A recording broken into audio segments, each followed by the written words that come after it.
today, President Donald Trump posted this on Truth Social, and I'm just going to read you an excerpt of it. Okay, so the beginning part: Iran has been playing games with the US and the rest of the world for 47 years. Delay, delay, delay, and then they finally hit pay dirt. And then he talks about how Obama and Biden were terrible and they gave him a lot of money. When we go to this last part, for 47 years, the Iranians have been tapping us along, keeping us waiting, killing our people with their roadside bombs, destroying protests, and recently wiping out 42,000 innocent unarmed protesters and laughing at our now great again country. They will be laughing no longer. After posting this, President Donald Trump and Prime Minister Netanyahu had a call scheduled at 11 a.m. that ended about roughly 30 minutes ago. And as a result of that, the limited cabinet of Prime Minister Netanyahu's, cabinet is now meeting as we speak. So Can you this zoom in? tells me Control, scroll to down. this, yeah. So this just tells us that the call just ended. This was about, like 30 minutes ago. And then since then, the Israeli limited cabinet is meeting, like right now. So they're moving pretty fast.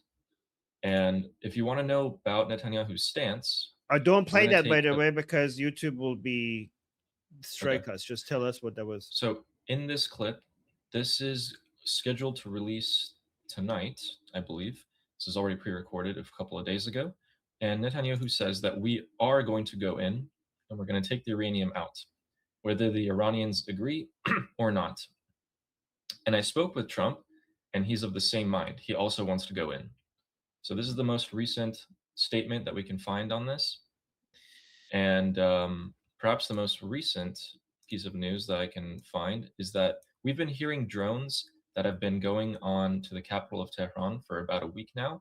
However, tonight we see drones here in Desful, which is along the border of Iran and Iraq. And there's been multiple air defense activity that's been going on, actually, right here.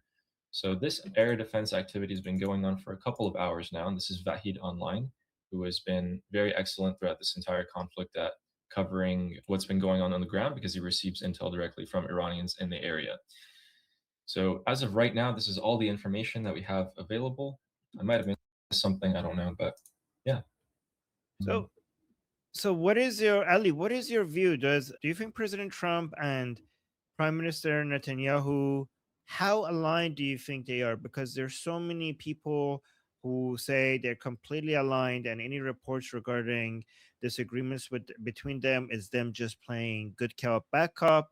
But some people say, like, no, there's actual disagreements, and the objectives are actually different, and there's frustrations um on each other, significant frustrations by Israelis on Americans and significant frustrations from the Americans on Israelis. Or is what do you think is closer to the truth? Or is there something more to the middle? The vibe that I've gotten from this entire time is that if you work corporate and if you're in a big enough company, there are departments that compete against each other, but at the end of the day, you're in the same company and you're working towards the same goal. So your underlings are going to be mad at each other. The cabinets are undoubtedly really frustrated at each other and have been for a long time. But at the end of the day, it doesn't really matter if they are, because whoever is at the top, so Donald Trump and Bibi Netanyahu, whatever they say goes. And so far, there hasn't been really anything other than the striking of a couple of oil refineries and power plants that have really set them apart. I think this statement that we just saw in 60 Minutes is pretty much affirming that, yeah, we're going to get the nuclear dust out. And that was the last thing. And he was focusing on the common ground. I just don't know if their method is the same because Donald Trump, my criticism of Donald Trump is that he shouldn't have ceasefire. I think he should have just kept on going. But I understand why he did it. And I don't think Netanyahu wanted to. I think they had deeper assets in Iran that they had like been in play for decades that they wanted to use and they didn't get to because now they're waiting to see what's actually going to happen. I think they're going for the same goal. I don't think they're 100% aligned. I think it's impossible to be 100% aligned, but they want the same thing. So what I get from Prime Minister Netanyahu is that his view is that what America wants Okay, so if we, for example, get to a situation where the Islamic Republic does not have nuclear weapons, cannot ever get nuclear weapons, loses all of the enrichment of uranium, can never enrich uranium ever again, doesn't have the missile ranges that could reach Europe or other, or Israel, for example, right? And that the proxies are not being supported by the Islamic Republic again, but the Islamic Republic continues to live. Many people's understanding is that this is a scenario where United States will be comfortable with, even if the Islamic Republic continues, as long as it cannot ever have enriched uranium and the range of the missiles and the support for the proxies are contained, right? And the difference between this position and Israel is that Israel would not be comfortable with that. Israel wants a complete toppling of the Islamic Republic. So this is what people say that the difference between the objectives are, right? However, I think that Israelis are smart enough to know that fine, let's also align ourselves with the American position and just say we want the enriched uranium out completely, knowing that that by itself will basically topple the regime, right? So even though the objectives are not the same, I think the Israelis just are trying to instance that nothing short of that, okay? Because and they want to keep reminding the Americans that you said you're gonna basically this is your red line. So they're using the Americans' own words as a way to insist on the red line that the Americans have defined by constantly reminding them, like, oh, exactly what the Americans said. We completely agree with the Americans. The enriched uranium has to leave, knowing that what you require to get to that position is regime change, right? So instead of disagreeing with the Americans and basically ruin the relationship with them, they just use their own words to insist on something that they know you can't actually reach without regime change. Does that make sense? Yeah, that makes sense. That makes All right. sense. Look, also in the interview, he was saying about the missiles and in the proxies. These are all things that have never changed. Iran just submitted a proposal to Pakistan, and the Pakistanis just showed the US. And I think that's why Trump and Netanyahu just met. The proposal from the regime didn't change. It was the same thing. Stop, ceasefire in Lebanon. We keep our uranium, we keep our proxy, we keep our missiles, everything. Nothing changed. So the Paidari camp is still probably pressing their boot down on everyone else because that's the unified proposal. I don't think the US would accept anything but a unified proposal. As a result, a ton of aircraft has scrambled. So above Iraq, there's a lot of them right now, but that's nothing new. What I'm thinking though is that I actually lost my train of thought. That's okay. We have multiple Yeah, twos. yeah, go Let's for it, go to guys. them, and then maybe you could put a two if it comes back to you. Okay, I think Sketch and Jeffrey. I also saw a couple. I see also some other people. If we miss you guys, put more twos in the chat. So, but let's try to do only 4 responses so that we could get to other topics as well. Can you guys hear me? Yes. Okay, I wanted to talk about something Miguel Quintana in the chat just put in, and it's this report from Iraq that says Netanyahu wants to eliminate the financial support that USS gives to the Israelis. He wants to like just reject that financial support, and I'm guessing just buy the weapons. I think this would be wise because it takes a weapon, a rhetorical weapon from the people against the Israelis, and it would also outline that it is just 3.8 billion. Like we lose, that's just 1 year in Minnesota leering centers. That's the amount of money we give Iran and Israel, and they just spend it on weapons. It's not like they get cash; they get a discount on weapons. I think that's wise.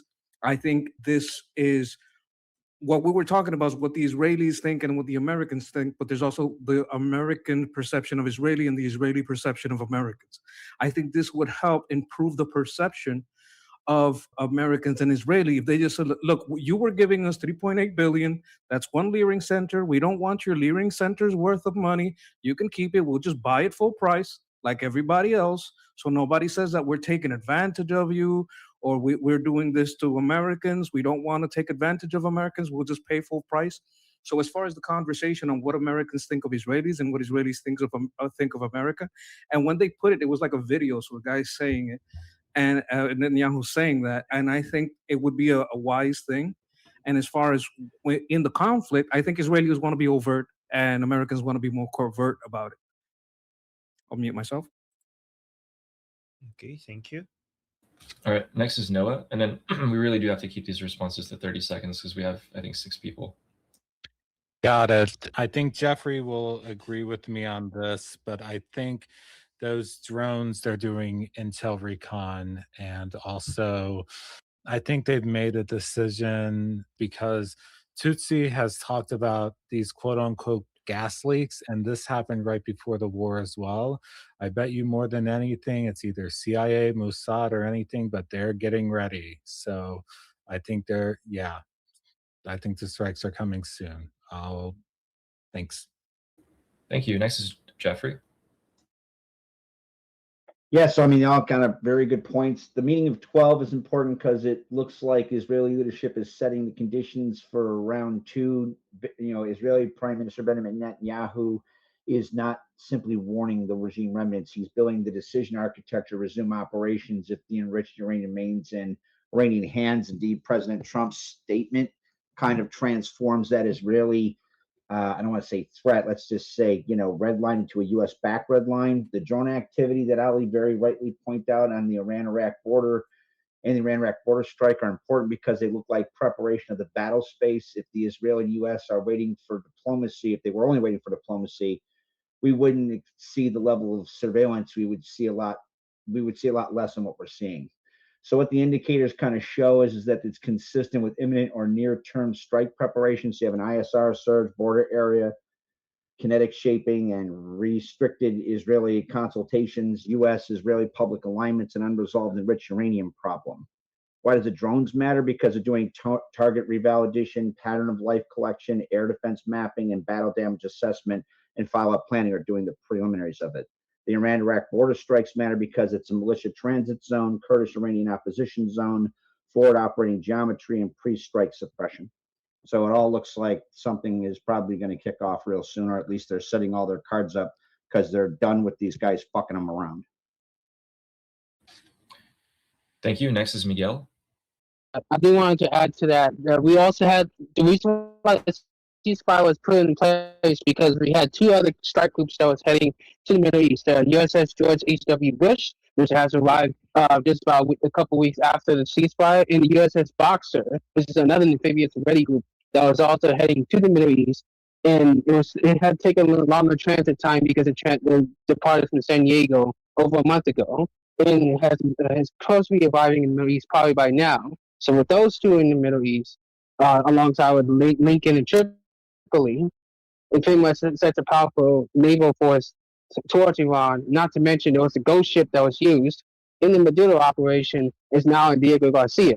So there are special forces already at Diego Garcia as well. And of course, more aerial flights are being done with the C-17 Globemasters or so, and other giant air assets that's being moved into the Middle East. So I'm thinking strikes are coming back. We've just been using the ceasefire as a stall tactic to basically get more assets in, since we did use up a lot of our assets from the Operation Epic Fury. We end up using quite a bit, I think like 70% of our Jasmine missiles during the strikes or so. So we have to restock those as well. Thanks, Miguel. Next, we have Daniel Dom. Thank you, Miguel. So on the Israel will not start buy weapons from US for 2 reasons.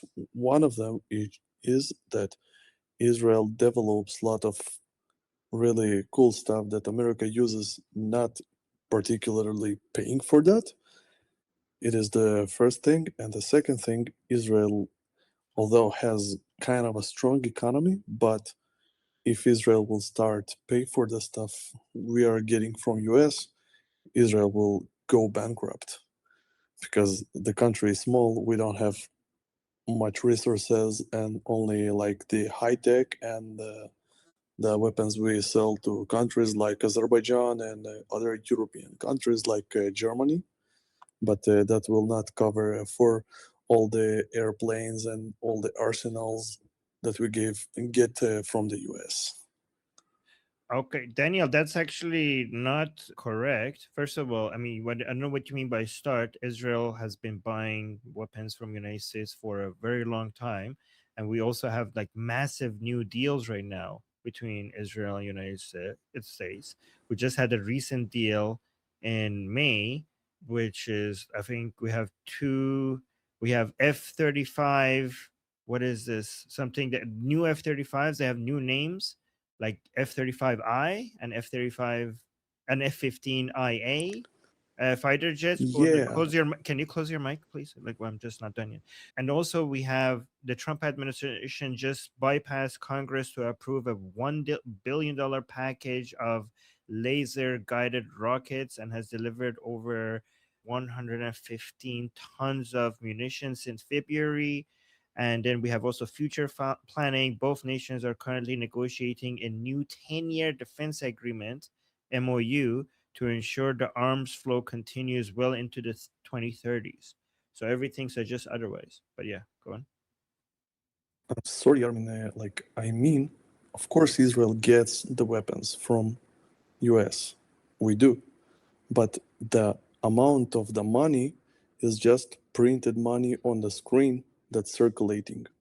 We are not actually paying out of the citizens from the taxpayers' money. These are amounts of money that are circulating. I mean, printed money is a form of tax, though. When you print money, you're basically, it's a hidden form of tax. So that is tax. So I don't know. What does that mean? Sorry, I don't mean like print. Israel doesn't print American dollars. It's a digital money that are just circulating. Whenever we say printing, we're actually talking about increasing the money supply digitally. With like printing is a metaphor. We're not actually literally printing money, right? So that's what I mean. Like when you say digital money, well, money is mostly digital. So that's how the economy works right now. You increase the money supply digitally mostly rather than printing. So that is what everyone else does.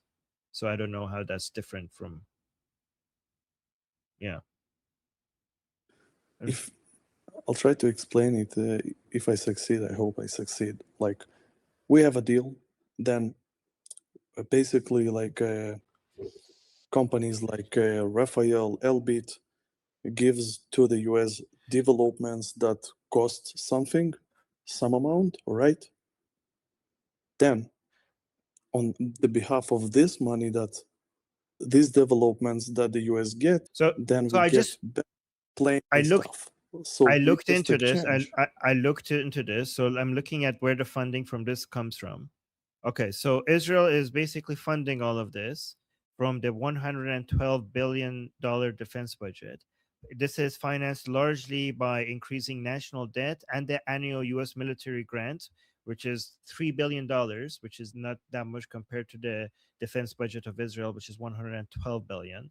$3 billion of that comes from the U.S. military grant. So the debt to GDP, so it's basically coming from national debt. Okay, so in Israel, the debt to GDP ratio is 83%. So they can pay for it now. The civilian economy, we have high. So basically, we're going to have high taxes and inflation will pay for them for the next decade. But we have a safety net here. Credit agencies like S&P still rate Israel as stable, essentially saying they're a good bet to pay back their loans because of their strong tech sector. So basically, Israel is paying for this by debt, but they could afford to have more debt because of their booming economy, because of their tech sector. And also, we saw that Israel's economy continues to grow even during war, which is quite unusual.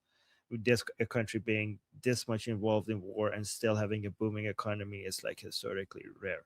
Like because the growth in its economy comes from other sectors other than military as well, which that's what makes it kind of interesting and rare.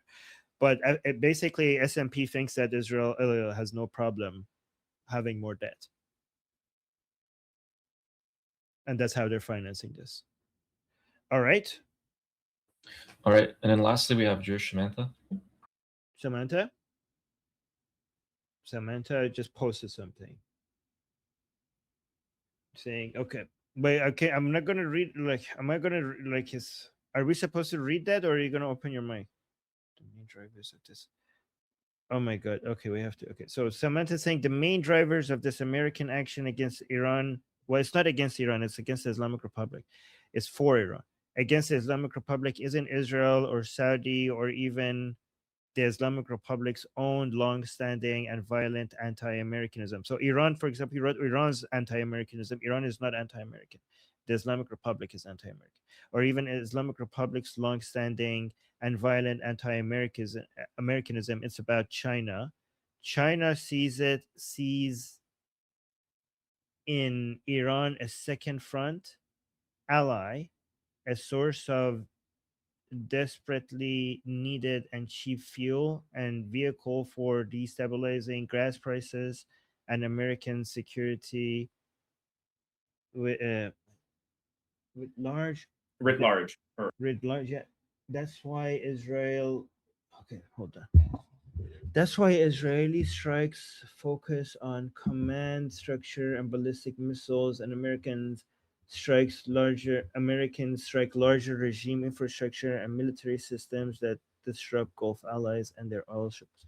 So it would be better if Samantha, if you just open your mic. But okay, Israel and Americans have overlapping, but nevertheless non-identical sets of interests. All right, so with regards to China, China's relationship with the Islamic Republic is very complicated. Okay, they see it sometimes as leverage against the Americans, but they also don't like this level of instability in the Persian Gulf because they, I think 15% or 20% of their oil comes from this area.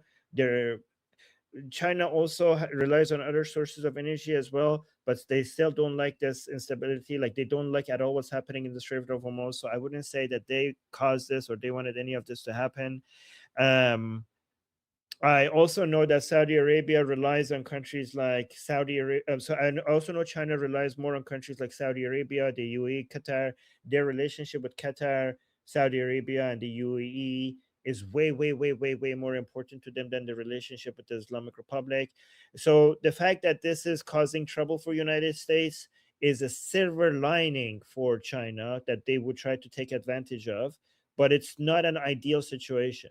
This is not an ideal situation for China at all. They do like to cause trouble for the United States, but they don't like it to come at the price of this much instability in the region. And also, if they had to choose between the Islamic Republic on one side and Saudi Arabia and the UAE and even Qatar, and on the other side, they would definitely choose the second. They would not choose the Islamic Republic. They're quite annoyed with the Islamic Republic. So if you see them trying to take advantage of the situation right now, it's just because it's a silver lining. This is not their goal. This is not their ideal situation at all.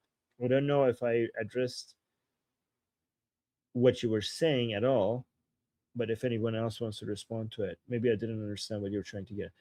Let me see. China sees Iran as a second front ally, a source of destability. Yeah, no, they don't like they don't like this instability to this degree. They would like an Islamic Republic that is weak, that is an enemy of United States, that is sometimes you could be used as leverage against United States to poke at them, but not to the point where this not this level of chaos. They don't like this level. It's the same thing with Russia.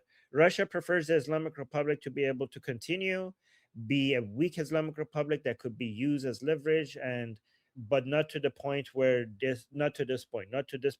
Both of them don't want the Islamic Republic to become nuclear, but they want the Islamic Republic to be always at have the potential of becoming nuclear. That would be the ideal situation for both China and Russia. The ideal situation is for the Islamic Republic not to be nuclear, but always be one step away from being nuclear as a way to use it as leverage against the United States. And also, yes, it's also for China, it's a good source of cheap oil. But if the Islamic Republic causes this much tension in the region, what cheap oil are we talking about? Now the oil prices are like at $100 per barrel. So this is not at all ideal. All right.